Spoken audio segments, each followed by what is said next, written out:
Good afternoon. It's Scott Lang, President and CEO of Visionary Philanthropic Consulting. So glad that you're with us today. We've got an excellent team assembled to help us discuss this topic of estate planning, plan giving, charitable estate giving. And my two colleagues, David Krause and Christine Polkebeck, are going to lead us through a conversation. David, I'd like to start with you and ask you to define how you got into the field and what made you specialize in this area. There are a lot of initials after your name. And then we'll shift over to Chris. Okay. Welcome, everyone. Delight to be with you.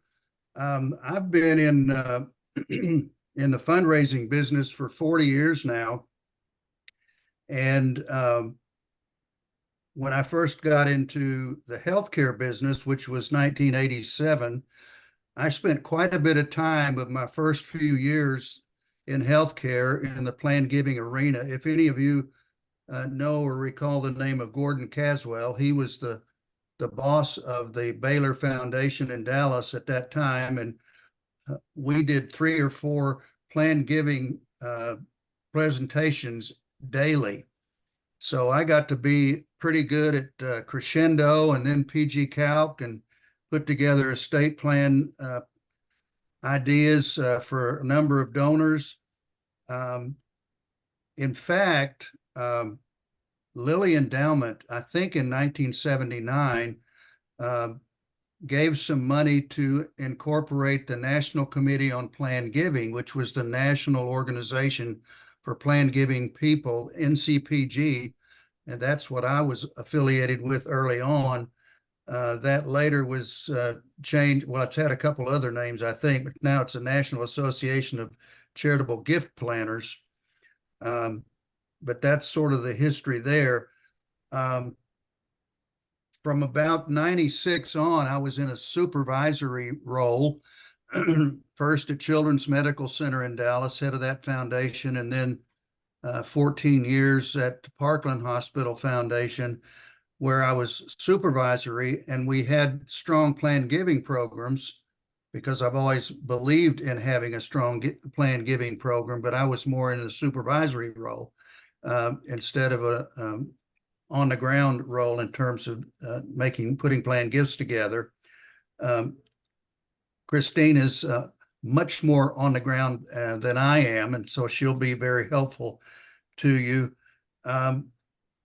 You've got to be aware how important planned giving is. I was trying to hire a planned giving person at Parkland, drove him to the airport after an interview, and he said, "You're in a big campaign. Why do you care about planned giving?" I said, "Because I care about the future." And he told me that's the reason he took the job. It's very important to have this in your mind and in your program.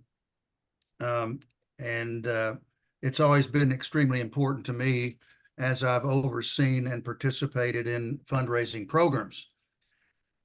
That's all I know. Chris, I'm turning it over to you. Thanks, David. Hello, everybody, and welcome. It's delightful to be here.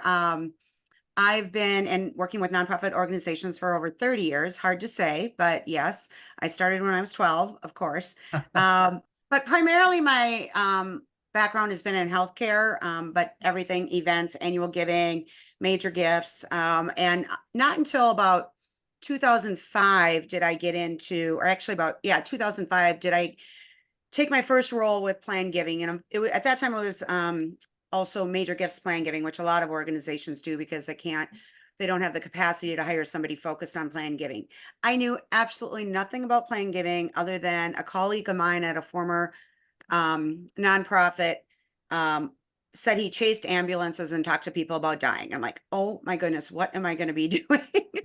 And so that kind of led to this topic because I knew nothing. And so I'll talk a little bit through how I learned, organizations that I affiliated myself with, people I affiliated myself with, because you can't do it alone. One of the best things I did about 8 years ago was get my chartered advisor in philanthropy. And so that's a certification where you're learning a lot about wealth and families. It's through the American University.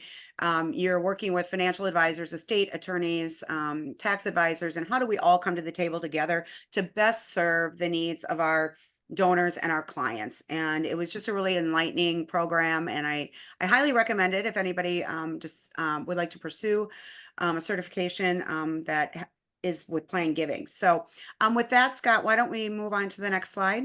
Well, and Yep, as go a ahead. tradition, I want everybody to know that we're delighted to take questions during the session. So if you just want to go to the Q&A feature in Zoom and send something in, I'll sort of serve as the curator of that. We do have time at the end to address any questions that everybody's got, but wanted to make you aware that you can interrupt and cause halt anytime you've got a question during the course of the conversation. And with that, I'm going to leave the screen and leave this to you two. Thanks so much.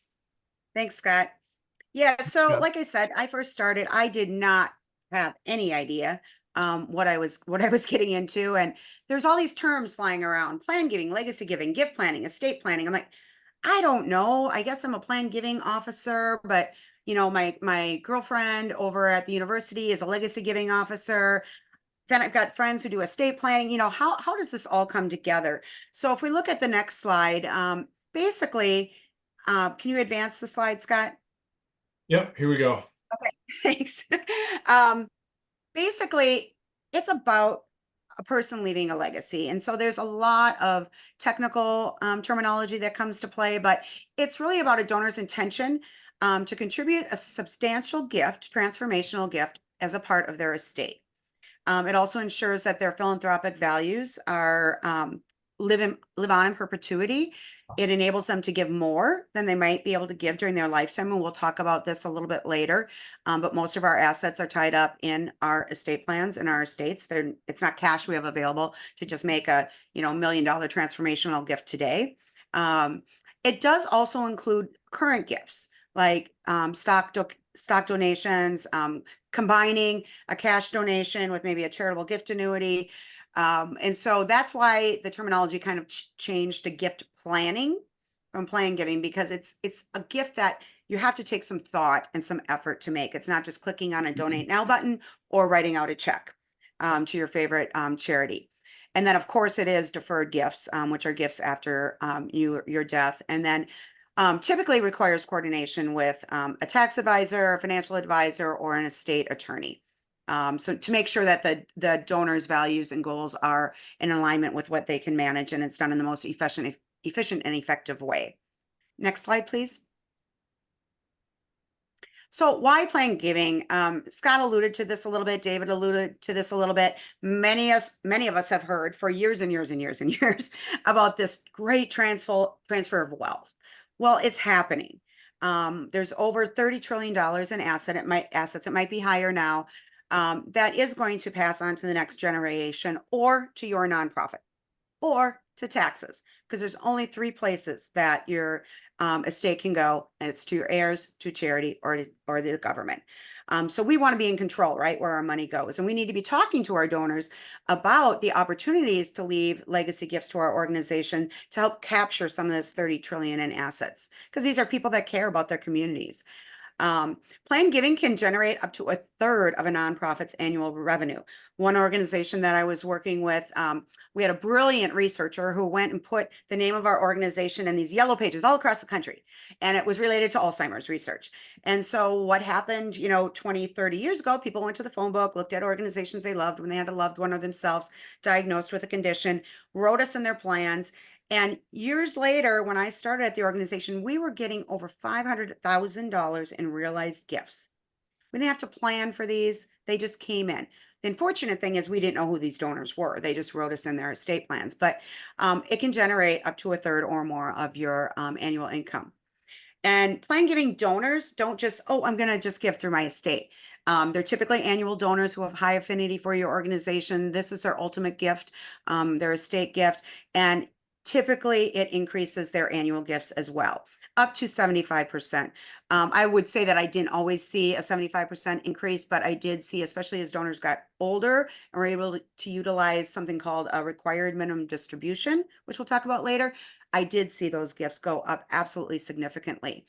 And bequests typically are 1,000 times larger than a donor's typical donation.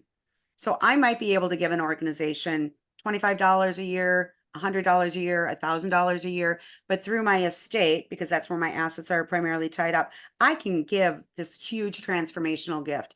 We'll talk a little bit about blended giving and how to recognize legacy gifts, which really give the donor the recognition today for a gift that they're bequesting you after they're gone.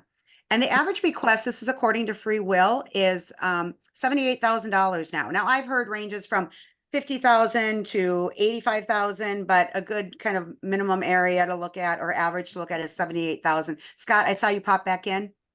Yeah, just to interject here, a term of art that I've heard used before is a bluebird, a gift that kind of flies through the window. Yeah, And we had an incident here in Naples just this year that was reported in the news, wherein a gentleman left his estate, $19 million, to the community foundation. And there had literally been no interaction between the organization and this donor. He was just aware of the good work that they were doing in the community where he lived and wanted his assets to go there. So in addition to the overt things that one might do in terms of bringing this up in conversation with prospective donors, the concept of continually informing your audience about the impact and effectiveness of the work you're doing lays a lot of spade work, I think, for the area of planned giving as well. And I just wanted to jump in there with that one aside. we love those bluebird gifts, don't we? I mean, what a blessing, right?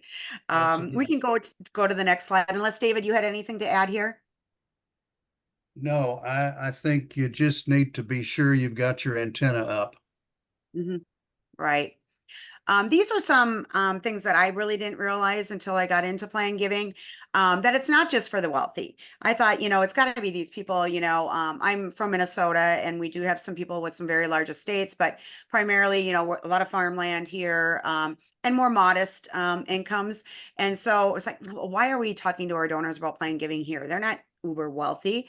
But over 80, like I said, over 80% of a person's estate is in non-cash assets. So I'd have school teachers when I was working at a science museum who didn't have a lot of money to give now, but they wanted to do something. And so we started talking to them about estate giving, and they could leave us something through their estate.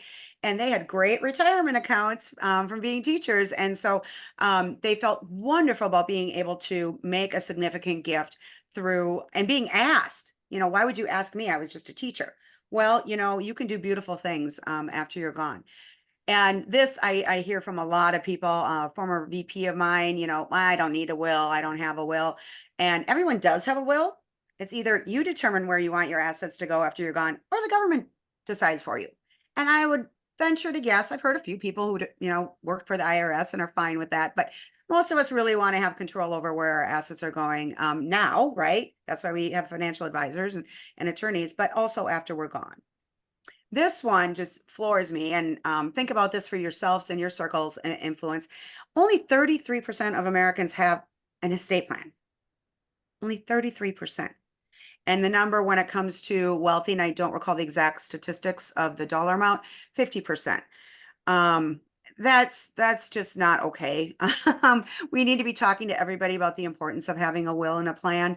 And I used to think I'm only going to talk to old people. Now I kind of qualify in that scenario, I guess. But when I first got in this over, almost 20 years ago into plan giving, I didn't realize that the average bequest was at 44. So think about, families, their children are getting older.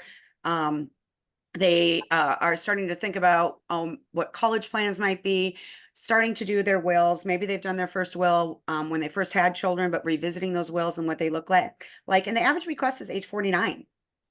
And people typically do not take you out of their plans once they're in, unless you don't properly steward the gift. So I've had that happen at organizations where I come on as a new gift officer and I'm looking through records, and Mary Jane said that she was leaving us $50,000 through our estate. Mary Jane was never talked to. And by the time I started the organization, she was in memory care. We ended up getting, I think, about $10,000 through that estate, which was still wonderful, but she was never properly stewarded. I do want to add just one personal scenario here. When you're talking to people about the importance of having a will or a trust, also please talk with them and incorporate the importance of having a healthcare directive. Yeah. So unfortunately, I have experience with a parent who died without a will. Well, it was a handwritten will, witnessed by two people that was notarized, so it was legal, but it was not good and effective. And she also died without a healthcare directive.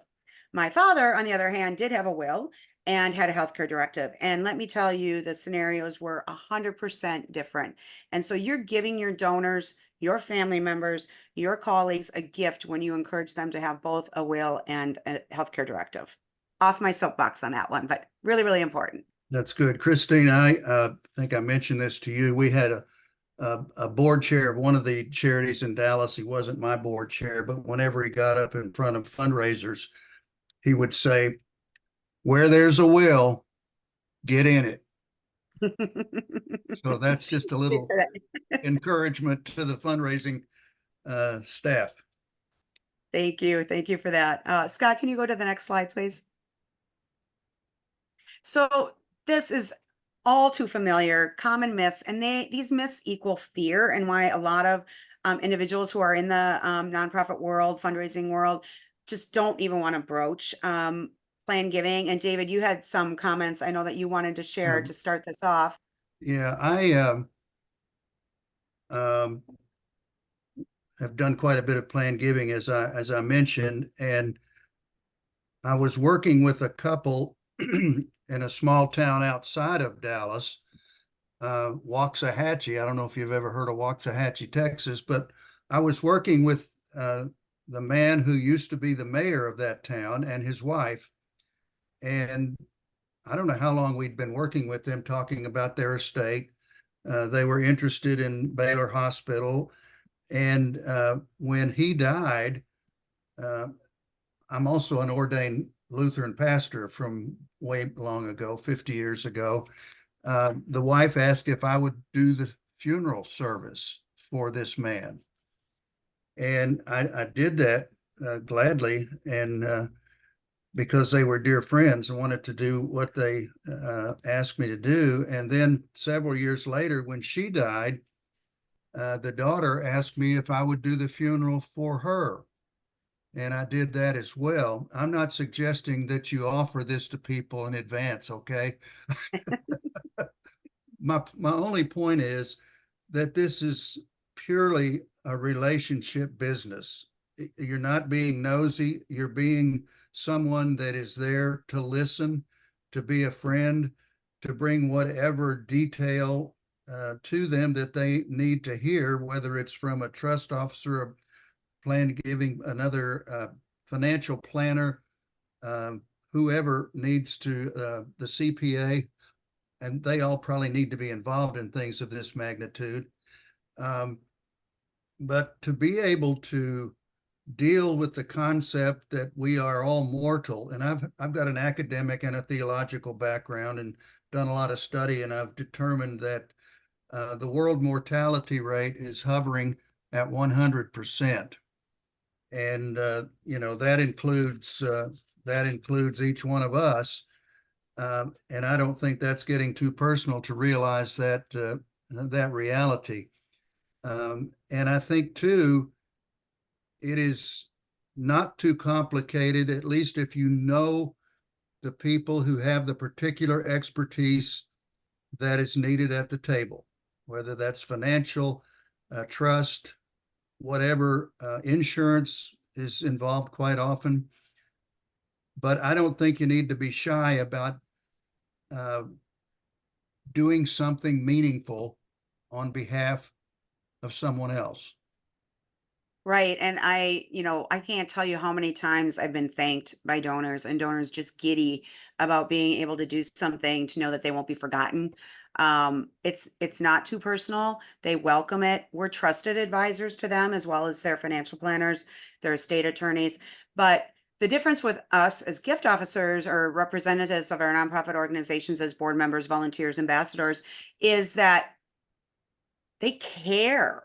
Like, this is a part of who they are, their makeup, and that's why they're involved with our organization.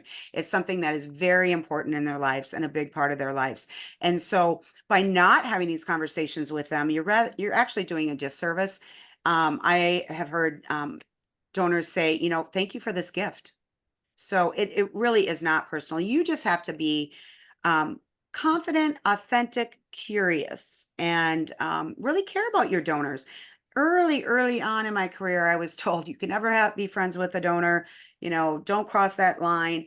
But, when people are sharing very intimate parts of their lives, and I am as well back to them, being authentic, you develop a relationship and a friendship. There are boundaries, of course, but you're not going to offend your donor. I mean, I'm not going to go up to, Marianne Smith, who just made $100 gift to our organization for the first time, call her up and say, hey, Marianne, you're going to die. Do you want to leave us in your estate? That's not going to happen. These are people you have long-term relationships with that have great affinity for your organization. Even if you haven't had a lot of conversations with them personally, they have affinity for your organization. It can be complicated, but there's something lovely called Google, ChatGTP. There's tax advisors, as David mentioned, your estate attorneys, trust attorneys, that you can rely on as your partner in this. You don't have to go solo. Go ahead, Scott. I see you pop back on. Yeah, I've often discovered that during the course of conducting a feasibility study, we will ask people what their personal philanthropic priorities are. Mhm. When you're not in a campaign, are there opportunities that the two of you have found in which you can ask someone what they would like their legacy to be and what's important to them, and how would you introduce that into a conversation? Let's say you're beyond the initial discovery meeting, but you're 2 or 3 meetings deep. How would you, I want to use the word nonchalantly, bring this subject matter up for a preliminary discussion? Yeah, so I've and David, please jump in here too with your experience. Just I make sure that donor stories are always at the forefront. And when I'm meeting with donors, I'm sharing, oh my gosh, this is wonderful legacy gift just came in, or this is how Legacy Dollars have helped enhance the program that you're supporting. And you also could make a legacy gift. We were in a campaign and I was a gift officer. So it wasn't part of the feasibility study, but I had one of our researchers say to me, a different researcher than put everything in the phone book. But she said, Chris, I feel so bad. All I can give is $10,000. I'm like, you never want to hear a donor say they feel bad about what they can give. And I said, well, Leah, I know that because I had a relationship with her. I said, I know that you and your husband, Darren, both have IRA accounts and retirement accounts. And I know you have the 2 girls and they're almost finished with school. And so there's not as much of a concern with them. And you could make a percentage, make us a percentage beneficiary of your estate plans. And in our campaign, we were accepting plan gift commitments, revocable in our campaign. And I said, you could make your gift larger. And so her $10,000 gift became a $50,000 gift. Wow. I think it's just really, again, you don't have to be afraid. You're talking, we'll go through a little bit later about what to ask, what kind of questions to ask and what to listen for. So if you're hearing about somebody who's retiring, I would interject, gosh, this is so wonderful. And it's a great time to just make sure all of your plans are still relevant. And so when's the last time you visited your will? And, are there charities that you have included in your estate plan? And are those still the same? Are they still important to you? You never want anybody to take another charity out of their will, but it's just a way to spur that conversation. When they're talking about, unfortunately, David and I were both in healthcare. Fortunately, we were in healthcare, but unfortunately, there is a lot of death and loss in healthcare. And when a donor would lose a spouse or a child, I would say, what are your thoughts about what his or her legacy is, and what do you want your legacy to be? So those are some of the ways that I've I've broached the conversation. Usually it's with donors who I've had a very long relationship with. Oftentimes I've gotten no. I have other, like I had this gal, Sandy, she's just delightful. And she's up in northern Minnesota and is giving all of her assets to Sucker Creek Preserve, never married, no children. And I just kept talking with her and kept the conversation going. She was an annual donor. And she called me up about 5 years later and said, I've decided to include you in our estate plans. So I just always had that as a part of a conversation. And it's not salesy, it's giving them an opportunity to do something that they care about. So I never felt like I was pushing it on anybody. David, anything to add there? No, I think we've got a couple of slides later on, as you mentioned, that go into a lot more detail on these issues. Yeah, Yeah. so we can go to the next. So this is what, oh my gosh, the acronyms. I was terrified of all these terms. And I remember I went through a program called Brisk Walk Through the Basics. And it was with Craig Ruck, who is a guru in this field. And the book was like this thick, you guys. It was when we had the 3-ring binders still. And it was this thick. And I was like a little girl in kindergarten. I was so blown away and overwhelmed.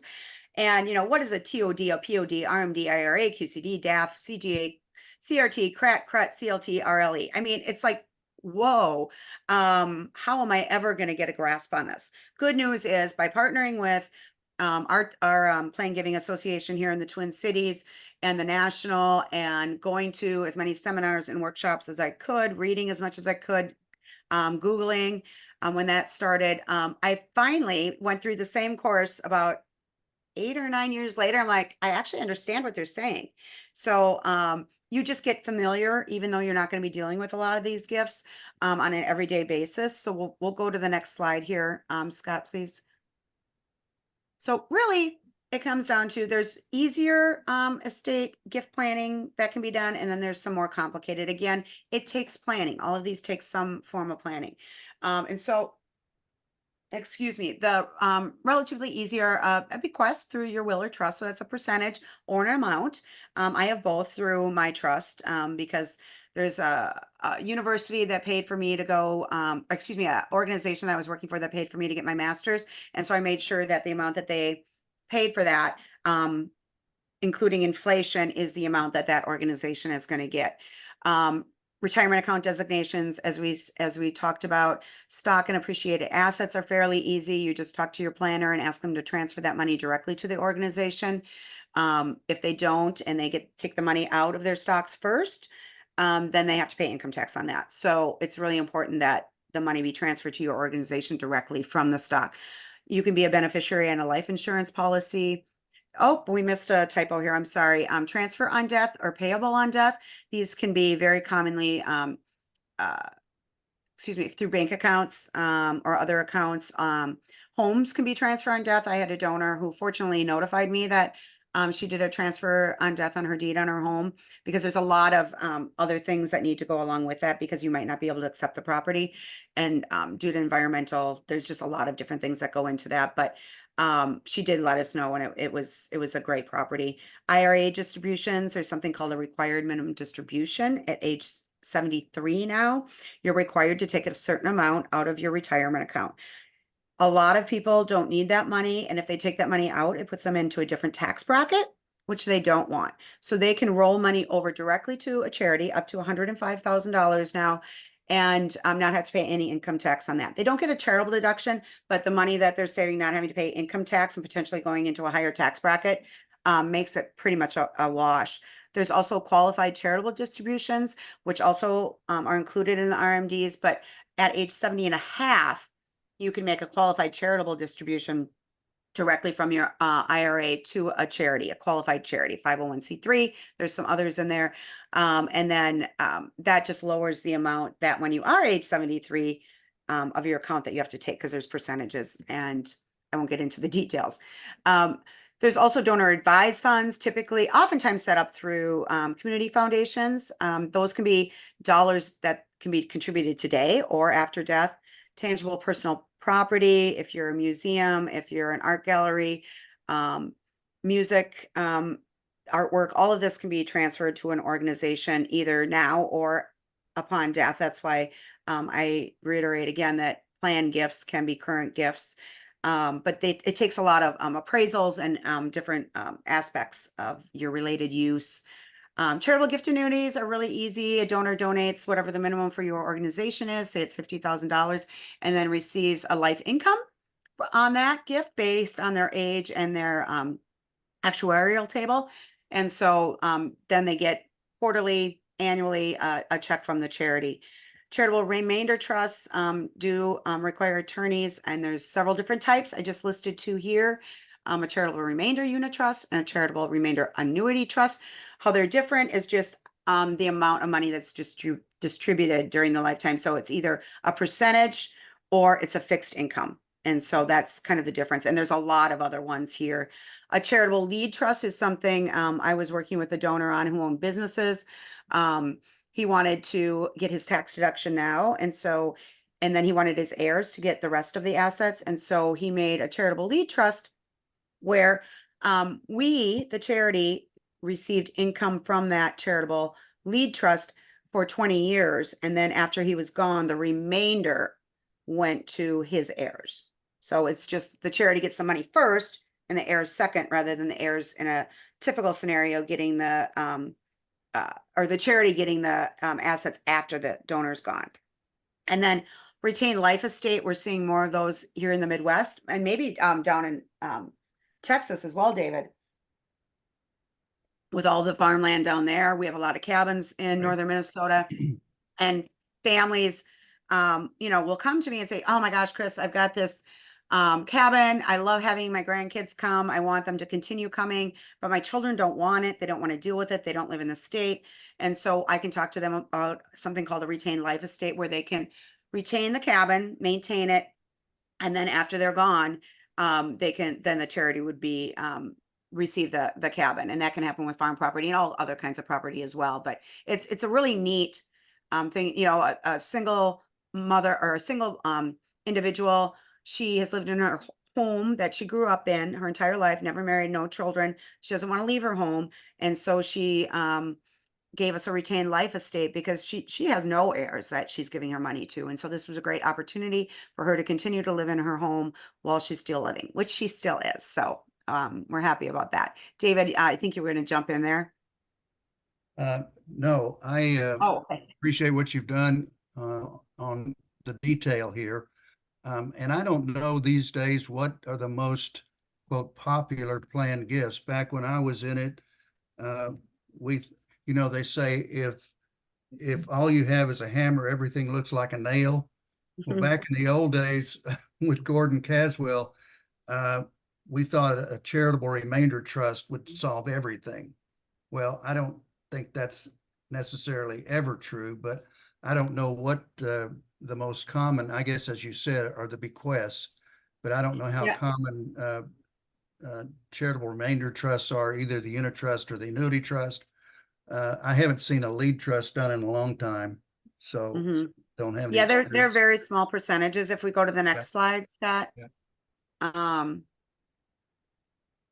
The most common are bequests, and this is why you don't need to be an expert. What you need to be is a relationship builder and talking to your donors about leaving you in their estate plans. And so 85% of all planned gifts come from bequests still. And so it's the bulk. And so if you do nothing else, if you're a one-person shop or you're the major planned annual giving person, talking everywhere you can talk about the ability to leave a bequest to your organization is critical. And oftentimes, unfortunately, you don't know that you're included in their estate, but always talking about it. Scott talked about the Bluebird effect, always being out there and talking about that. We're seeing a lot with retirement assets, especially with the 2020 CARES Act, changing the requirement for retirement accounts. If you're leaving a retirement account to an heir, that heir has to withdraw the entire amount within 10 years. It used to be able to be spread out throughout a lifetime. Why that's important is the income tax implications. So a retirement account is a very great asset to leave to a charity. And so it costs the donor absolutely nothing because they can just go on to their account or talk to their account holder, Schwab or what have you, if they're not savvy on the computer, and just change their beneficiary designation. So that is really, really increasing in popularity. I do not have the exact percentage yet. And then these beneficiary designations too on transfer on death, payable on death and life insurance. We are still seeing charitable remainder trusts come through. I think probably larger organizations are seeing more of those. Community foundations definitely are seeing those. I think the latest percentage that I saw on those were 10 to 20% were charitable remainder trusts. And again, we're not the experts. And so what you do is you hear kind of what the goals of the donor and their family is, and then you say, you know, I think a charitable remainder trust, because you know a little bit about it, might be something you would find of benefit, and you know, talk to your tax advisor or your estate planning attorney. I can provide you documentation to share with them, and then you can get some items printed or emailed off to them that they can then share with their attorney or their tax advisor or their financial advisor. One thing that I'd like to point out to be aware of, and many years ago, we used to talk to people who were concerned at the size of their estates and what kind of estate tax they were going to be liable for if they didn't plan their estates correctly. And certainly charitable planning can help in that regard. In 2017, the tax law was changed such that the estate tax exemption is now $27 million. Now that is going to fall down in 2025 to $5 million, which is dramatic. I don't know if it's guaranteed to fall down. I'm guessing it would have something to do with politics.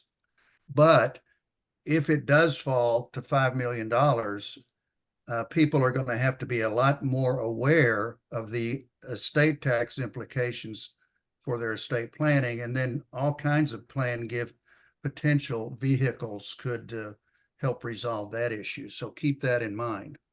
Yeah, So- people are really watching that. Go ahead, Scott. Yeah, one of the questions when we talk about bequests in particular, if someone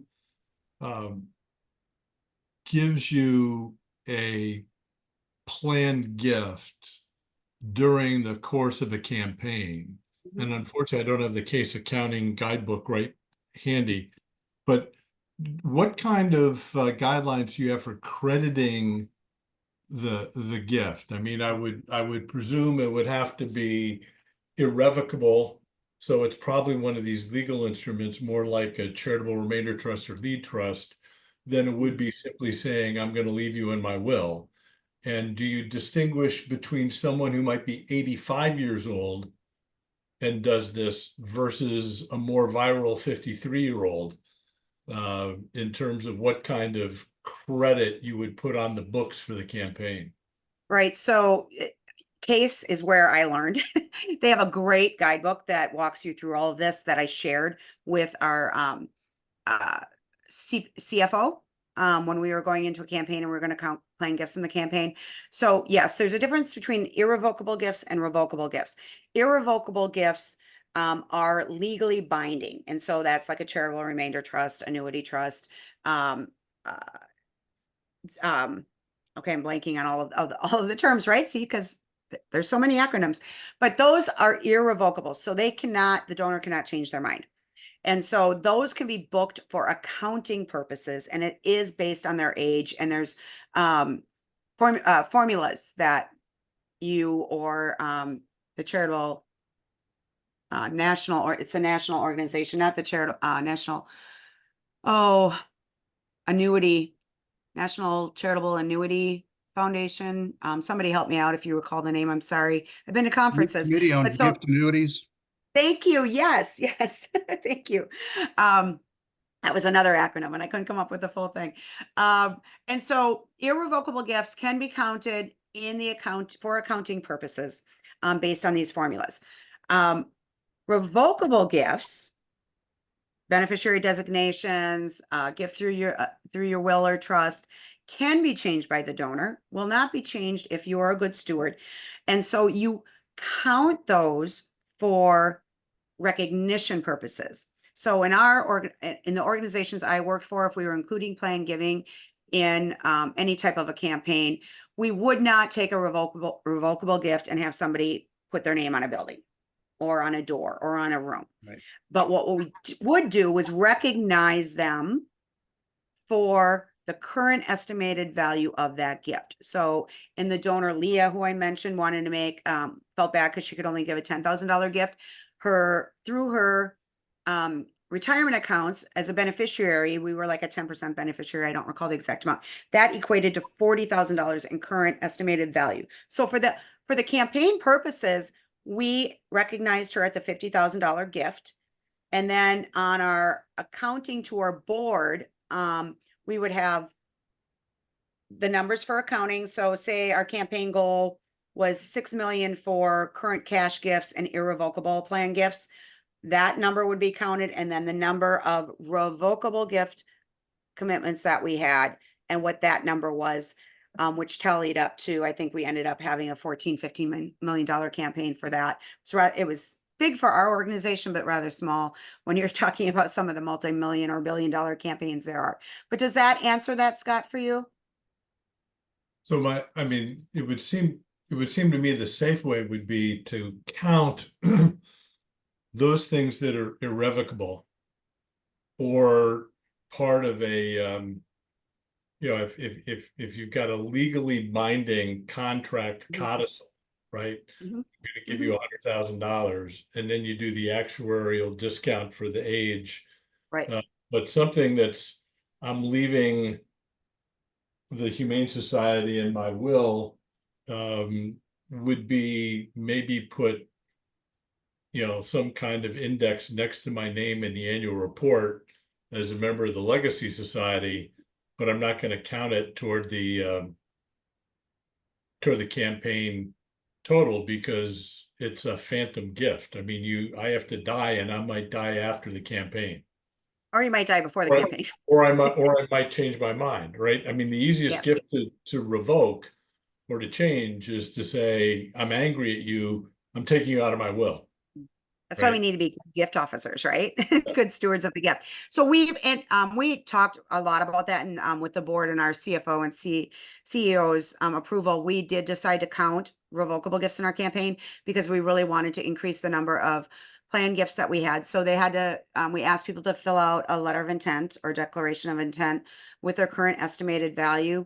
And for the campaign purposes, we included those gifts in the campaign total. We couldn't put them in our accounting books, but for the campaign, our overall goal for estate commitments, revocable or irrevocable, was 6.5 million, I think.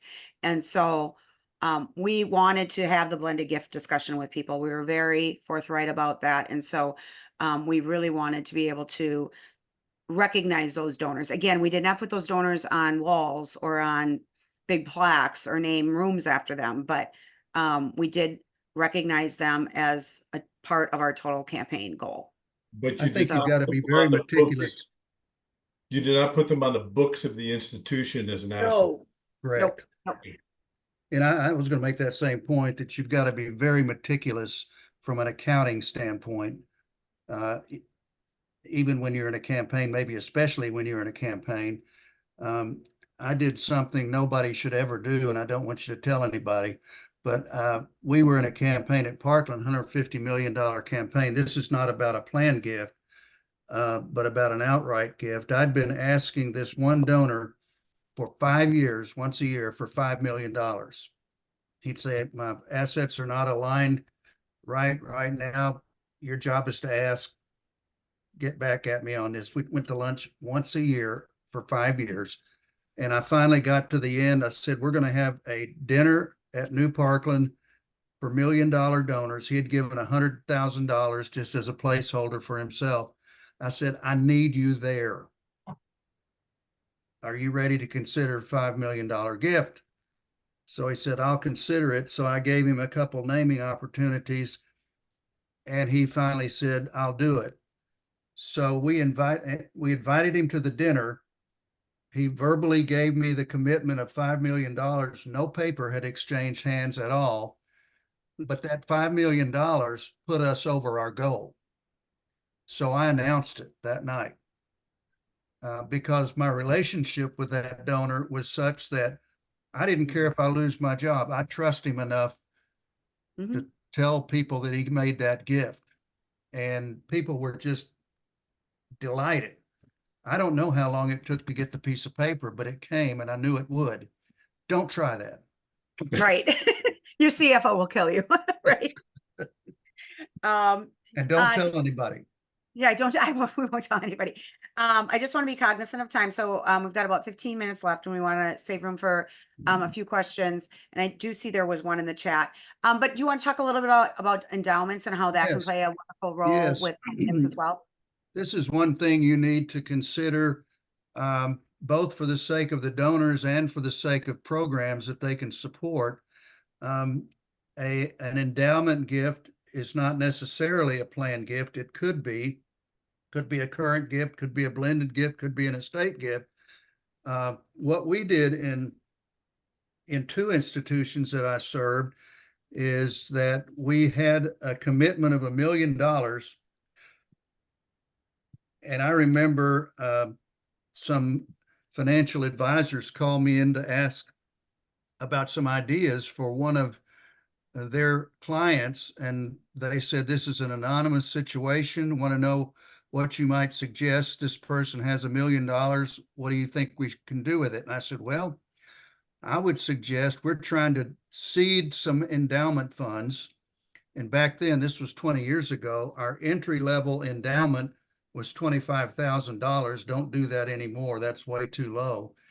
But I said, in another organization, we set aside $1 million and said to donors that the entry level for an endowment gift is $25,000. If you will make a gift of half of that, we'll match it. So I gave that idea to the financial planner. They took the idea to the anonymous donor. The anonymous donor was very excited about it. And those endowments went like hotcakes. It was extremely successful. I don't have the numbers as to the endowment amount at this point in time because I've been away from Parkland for 4 years now, but that was very attractive to donors and benefited the organization as well. So that may be an opportunity for a major donor who has interest in geometrically affecting the organization and the donors. Yeah, I love the idea of the matched gift from an anonymous or non-anonymous donor to build endowment. I was really successful with donors who, again, in healthcare, really wanted to establish family endowments or named endowments. And so our minimum was 50,000. I also would not recommend that because we ended up with a lot of named endowments, but, Yeah. and the payout in at our organization was 5% annually of that. $50,000. So the 50,000 would remain in perpetuity. But they were just so excited and they knew that their family would be involved and that this gift would live on, their name would live on in perpetuity. My husband and I don't have any children and we're considering an endowment for one of the organizations that is in our plan, but we want to make some changes because we don't want to be forgotten. Once we're gone, there's nobody else here to carry on our legacy. And so having a named fund is just a really rewarding and joyful thing for people to consider. Just for those of you, I worked at a science museum and an endowment is like a Fibonacci circle, which is the picture, which just continues to grow and multiply and multiply and multiply. And that's what an endowment does. And so I just really, if you don't have the opportunity to do endowments at your organization, you might want to do a little bit of research. Reach out to us to help you with the case for support for building endowment. It really can be a beautiful thing, not only for the organization and the future of the organization and sustainability, but also for the donors and their families. Next screen, please, Scott. So when I got my chartered advisor in philanthropy, one of the books we had to read was The Right Side of the Table. It was a fantastic book, very, very small. Encourage you to read it, by two financial advisors, Todd and Scott Fithian. And they talked about the gift officer's role and the financial planner and estate attorney's role. And so we do have two different roles. Ours is a relationship role, and we're helping the donors plan above the line. Why, what, legacy, what's important to you. And then once you have that figured out, going to their attorneys, financial advisors, the donor, and they figure out the how. So again, we don't need to be the experts in everything. We just need to hear, to listen, and help them plan the why they want to do this. And then the professional experts in estate planning and financial planning can help them figure out the how. We can go to the next slide, Scott. David, here's yours. Paradox. I love this. Engaging in meaning. Yeah, this is, I think paradox is something we all have to learn to live with. And the way I first got into this, when I got into healthcare in 1987, I was rather naive. And if there are two guys coming toward me down the hall in white coats, I didn't know if they were a paradox or a paramedics. Well, back then they were guys most of the time. Now it's half women. But seriously, paradox is when there are two things that don't seem to go together, but they exist together. And I think Chris talked about this earlier, that when you're in healthcare, the goal of healthcare is to keep us alive. The other side of that paradox is we are all going to die. And I think that's a paradox within which you do plan giving. I think one of the things that the medical field has matured about is to have gotten into palliative care in a more sophisticated way fairly recently, but that is a way that even the healthcare profession can realize the paradox in which we all live. But we are enabled through the paradox and accepting of it to engage in meaning within our lives and beyond our lives. I also look at that from, if you want to look at a religious perspective on that, I'm from the Christian tradition, and we've got a great paradox symbol in Ash Wednesday when the priest puts ashes on your head and says you're dust and you're going back to dust. And then we also celebrate resurrection, which is the totally other side of that paradox. But I think even life is, if you are able to manage the paradox within your own heart, soul, and mind, you can bring some great things out of dealing with that paradox. Exactly. And again, it's people coming to thank you that they have a named endowment in honor of their son who passed away or their parent who passed away. So it's really, really, yeah, you can take something bad and make it good, right? Or better. Scott, next slide, please. So we don't have a lot of time here, but I just really encourage you to be authentic when you're talking with your donors. Be curious, be authentically, thank you, curious. My Uber drivers do not enjoy me in the back seat of their car because I know their whole life story in 15 minutes from, the start pick up to drop off, because I'm just curious. I want to know people. I want to know what makes them tick. I want to know what's been inspirational in their life and what they want their legacy to be. What was their significance when they were 20 years old versus when they're 55 years old versus 75 years old? What's their definition of success? We all have a different definition of success. Asking these kinds of questions, first, your donor loves to talk about that and talk about themselves in most cases. And you're getting to learn so much about them and what makes them tick. And so that really helps those legacy conversations as you move forward in the relationship. Scott, we can go to the next. Yeah. And then listen and learn. We do hear that our role is to be listeners. And so as you're listening to your donors, listen for these cues, their marital status, their familial situation, what's their age, spirituality, do they own businesses, where are they from? What are their hobbies? What property do they own? Oh, we always go up to the family cabin. Oh, that's a cue. Oh, I live in the house that I grew up in. Oh, that's a cue. Oh, I was never married. That's a cue. Oh, my kids are off to college. 2 of them are doing great. They don't need anything. The other one, not going to get anything.